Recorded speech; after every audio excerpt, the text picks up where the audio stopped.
بسم اللہ الرحمن الرحیم۔ السلام علیکم ناظرین، امید کرتا ہوں آپ تمام لوگ خیریت سے ہوں گے۔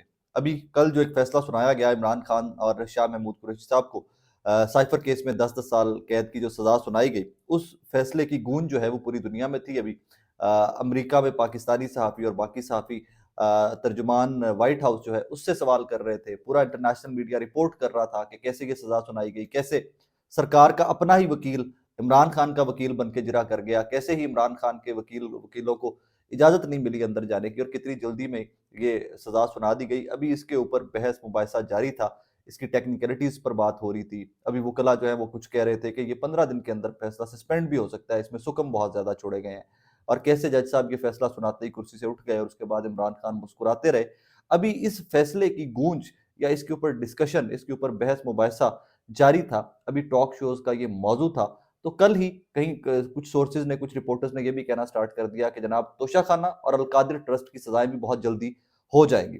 آج صبح جب پاکستانی اٹھے ہیں تو یہ کل کی خبریں جو تھی، جو کل ہوا میں تھی خبر، وہ خبر سچ ثابت ہو گئی۔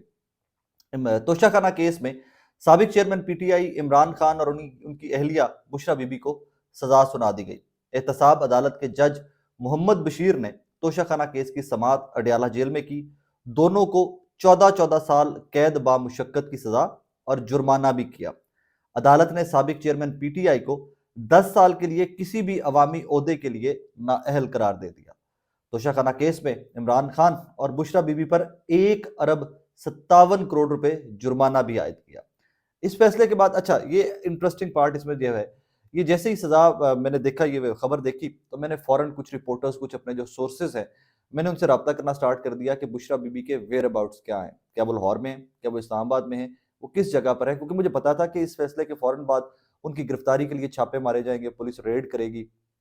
ایک امپریشن یہ بھی تھا کہ ان کے وکلا جو ہیں وہ کہیں کورٹ ووٹ سے رجوع کریں گے ایکسکیوز می، وہ کورٹ ووٹ سے رجوع کریں گے، لیکن ابھی میں یہ ساری تفصیل اکٹھی کر ہی رہا تھا ان کے ویئر اباؤٹس کے اوپر، تو خبر آتی ہے جناب کہ بشرا بی بی جو ہے وہ خود گرفتاری دینے اڈیالہ جیل پہنچ گئی ہیں۔ اس کے اوپر میں ذرا اس کی ٹیکنیکلٹیز اور اس کا امپریشن، یا یہ کیوں کیا جا رہا ہے جو سارا کچھ کیا جا رہا ہے، اس کی طرف بعد میں بات کرتے ہیں، اور کیسے اور لوگ ہیں جنہوں نے کروڑوں روپے کی گاڑیاں لی اور بیچ دی، ان کو کسی نے بندے نے آج تک پوچھا بھی نہیں ہے، لیکن عمران خان کا ہار، عمران خان کی انگوٹھی، عمران خان کی گھڑی جو ہے وہ پاکستان کی سیاست کی تاریخ اور سیاست کی جو رخ ہے اس کا تعین کر رہا ہے۔ ایک ہمارے صحافی ہیں، مجھے لگتا ہے کہ ہمارے فی زمانہ جو صحافی دو چار اچھے ریسرچر بچے ہوئے ہیں، جو پڑھ لکھ کر ریسرچ کر کے بات کرتے ہیں، ان میں یہ نوجوان صحافی ہیں احمد وڑائچ صاحب۔ احمد وڑائچ صاحب لکھتے ہیں، الزام یہ تھا کہ توشہ خانہ سے ایک جیولری سیٹ لیا جس کی قیمت 1 کروڑ 80 لاکھ روپے لگائی گئی۔ عمران خان نے قانون کے مطابق 50% یعنی 90 لاکھ روپے ادا کر دیے۔ نیب کا کہنا ہے کہ جیولری سیٹ کی قیمت زیادہ تھی۔ دبئی میں ایک بھارتی کمپنی کے پارٹ ٹائم سیلز مین نے تصویر دیکھ کر فیصلہ کیا کہ قیمت 3 ارب 6 کروڑ روپے بنتی ہے۔ یہ sales main part time mechanic کا کام بھی کرتا ہے۔ اس پر سزا سنا دی گئی۔ کیا تصویریں دیکھ کر جیولری کی قیمت کا اندازہ ممکن ہے؟ کیس میں عمران خان کا 342 کا بیان ریکارڈ ہوا، نہ بشرا بی بی کا، نہ فائنل آرگیومنٹ ہوئے۔ یہ آج کے اس کیس کی بات کر رہے ہیں احمد وڑائچ صاحب، توشہ خانہ کیس کی۔ اب یہیں پر ایک اور چیز مزے کی ہے۔ اچھا جی، ایک اور اس میں ثاقب بشیر صاحب لکھتے ہیں، بہت سینئر ہمارے رپورٹر ہیں، جج محمد بشیر ملزم کے وکیل کے دلائل کے بغیر سنے سزا ہوئی، گواہوں پر جرا کا حق بھی نہیں دیا گیا۔ اس کیس میں بھی 1 ڈیڑھ ماہ میں ضمانت ہو جائے گی، کیونکہ آبویسلی اب یہ کیسز جو ہیں یہ ایلیویٹ ہو کر آگے جائیں گے۔ یہیں پر ایک اور آرگیومنٹ بھی چلے میرے سامنے آ گیا ہے۔ کامران یوسف صاحب ایک اینکر بھی ہیں، رپورٹر بھی ہیں، وہ لکھتے ہیں، یہ بات ثابت ہو گئی کہ جو بھی عمران خان کے ساتھ ہو رہا ہے یا جو کروا رہا ہے وہ عمران خان کا دشمن نہیں، حقیقی دوست ہے۔ جس طرح سے سزائیں دلوائی جا رہی ہیں، اس کا فائدہ بالآخر کسی اور کو نہیں، صرف عمران خان کو ہوگا۔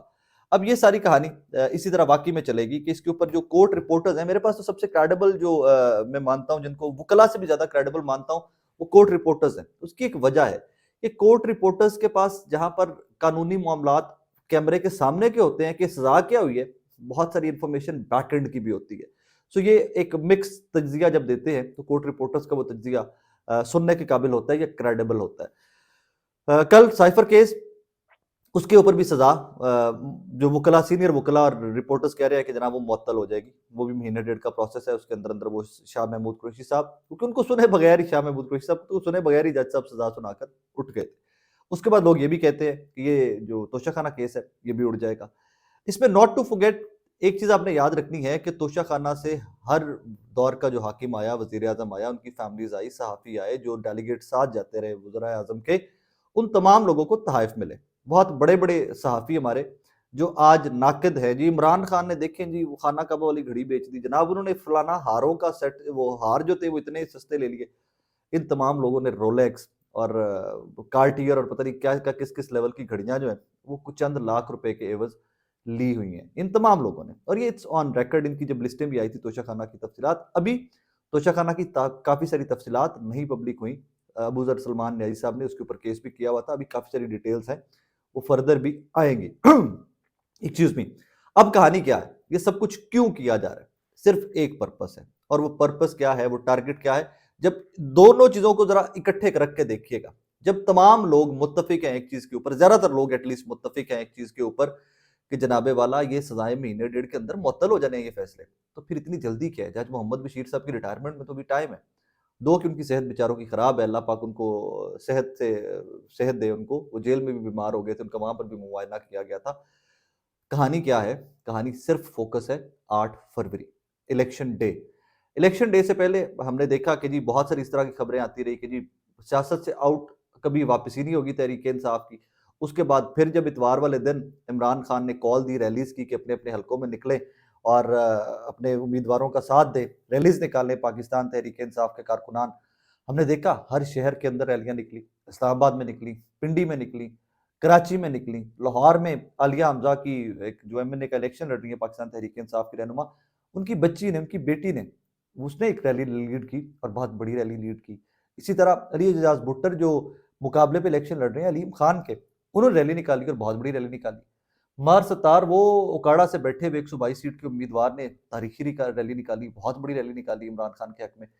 تمام تر امپریشنز دینے کے باوجود کہ جناب والا ووٹر کو کسی بھی طرح سے ڈسہارٹ کر دیا جائے کہ تحریک انصاف کا کوئی فیوچر نہیں، عمران خان کا کوئی فیوچر نہیں، اس جماعت کا کوئی فیوچر نہیں، تمام تر امپریشنز اور تمام تر دلیلیں دینے کے باوجود جب ووٹر ماننے سے قاصر ہے کہ اس جماعت کا فیوچر کوئی نہیں، اور وہ کہتے ہیں کہ ہم ووٹ کی طاقت سے اس جماعت کو برسر اقتدار لائیں گے، تو فائنلی حربہ یہی آزمایا جا رہا ہے کہ جناب والا عمران خان کو سیاست سے ناک آؤٹ کیا جائے، سزا پہ سزا سنائی جائے، سزا پہ سزا سنائی جائے، وہ سزائیں سنائی جائے جن میں سکم موجود ہیں، جن فیصلوں میں سکم موجود ہیں، جو آنے والے دنوں کے اندر جب بڑی عدالتوں میں جائیں گے تمام سزائیں سسپینڈ ہوتی جائیں گی۔ لیکن سوال پھر وہی کہ جناب ایک امپریشن یا ایک ہوا بنا دی جائے کہ دیکھیں جی عمران خان تو نااہل ہو گیا، دیکھیں جی عمران خان تو سزا یافتہ ہے اور وہ الیکشن نہیں لڑ سکتا، وہ اقتدار میں اس کی جماعت نہیں آ سکتی کیونکہ عمران خان ہیڈ نہیں ہے، تو آپ ووٹ کسی اور جماعت کو کر دیں، عمران خان کو نہ کریں۔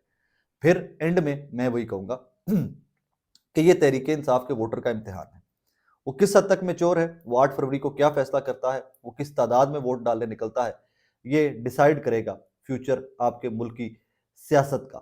اگر تو یہ ووٹر آج ڈسہارٹ ہو جاتا ہے ان فیصلوں کے بعد، وہ کہتا ہے جی دیکھیں عمران خان تو گیم سے آؤٹ ہو گئے ہیں، تو اب ہمیں ووٹ کرنے کا فائدہ کوئی نہیں ہے، تو پھر تو تمام مقاصد جو تھے وہ حاصل کر لیے جائیں گے۔ لیکن اگر ووٹر یہ سمجھ جاتا ہے کہ ڈیموکریسی کے اندر سب سے بڑی طاقت ووٹ ہے، کیونکہ ایک چیز میچور کل ہوئی جس کے اوپر کریڈٹ دینا چاہیے تحریک انصاف کو، کل جب سائفر کیس کے اوپر سزا سنائی گئی شاہ محمود قریشی صاحب کو اور عمران خان صاحب کو، تو اس کے اوپر کہیں پر کوئی جلاؤ گھراؤ کسی قسم کا کوئی مظاہرہ نہیں ہوا۔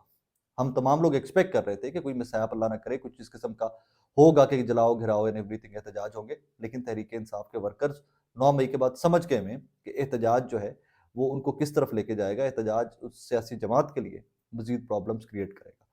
ورکر ووٹ کا انتظار کر رہے ہیں کہ ایک واحد طاقت جس سے وہ سسٹم بدل سکتے ہیں، جس سے وہ اپنے وہ رائٹس کے لیے لڑ سکتے ہیں، وہ صرف اور صرف ایک طاقت ہے، اور وہ ہے ووٹ کی طاقت، جس کا 8 فروری کو جہاں دل کرے استعمال کیجیے گا۔ میں کہتا ہوں جس کسی سیاسی جماعت کو آپ کو جو بہتر لگتی ہے وہاں پر استعمال کیجیے گا، لیکن 8 فروری کو ووٹ ضرور کیجیے گا۔ اسی ولاگ کے اندر ایک اور بڑی خبر ہے، وہ بھی آپ کو دیتا جاؤں۔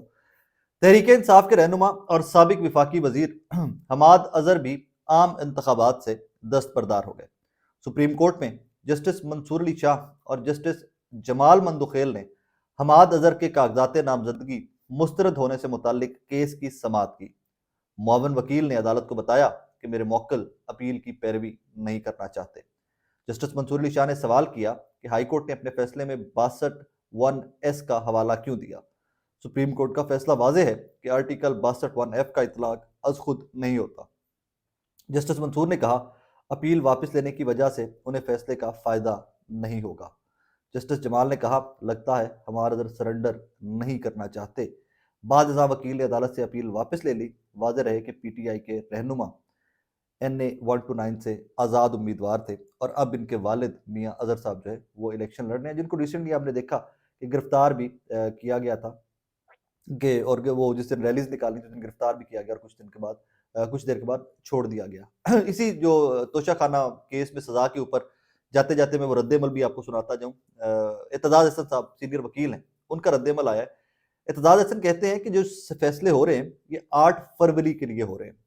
سابق چیئرمین پی ٹی آئی کے خلاف دونوں فیصلوں میں سکم ہے، یہ چاہتے ہیں کہ پی ٹی آئی کے ورکرز پر دباؤ رہے۔ انہوں نے مزید کہا کہ جو پی ٹی آئی کے ساتھ ہو رہا ہے کل دوسری جماعتوں کے ساتھ بھی ہو سکتا ہے۔ الیکشن کمیشن پارٹی کو تحلیل نہیں کر سکتا مگر منتشر کر دیا گیا ہے پارٹی کو۔ یہ بڑی ڈیولپمنٹس ہے پاکستان کی الیکشن سے پہلے، لیکن یہ کوئی بہت ان ایکسپیکٹڈ ڈیولپمنٹس نہیں ہے۔ پاکستان کے اندر سیاستدانوں کو کارنر کرنے کے لیے کس حد تک دبایا گیا، ماضی میں بھی کس حد تک اب دبایا جا رہا ہے، یہ کچھ بھی نیا پاکستان کے اندر نہیں ہے۔ لیکن ایک چیز ضرور ہے کہ یہ دائروں کا سفر ہے۔